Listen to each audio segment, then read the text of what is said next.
We can now score any line with a single number, the loss. So learning becomes a search for the settings that make the loss as small as possible. Here is the clever trick a computer uses to find them. Let's focus on one dial, the slope. Every slope you could pick gives the line some loss. Plot that loss against the slope, and you get this smooth bowl. High walls mean a bad line. The very bottom is the slope we are hunting for. But the computer doesn't know where the bottom is. It just starts with a random guess. Say, this slope over here, far up the wall. On the left, you can see the matching line, much too flat, missing the data badly. Which way is downhill? The answer is the gradient, the slope of the bowl right where we stand. It points in the direction the loss increases fastest. So to go down, we simply step the opposite way. Take one small step downhill. The slope updates, the point slides lower on the bowl, and the loss drops.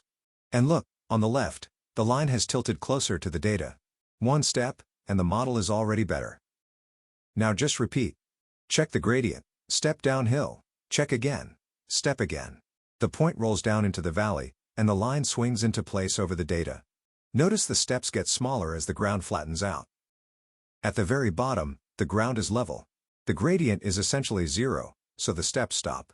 We have arrived at the slope with the smallest loss, the best fit line, found automatically. That is gradient descent. Start anywhere, measure the downhill direction, and take small steps until you reach the bottom.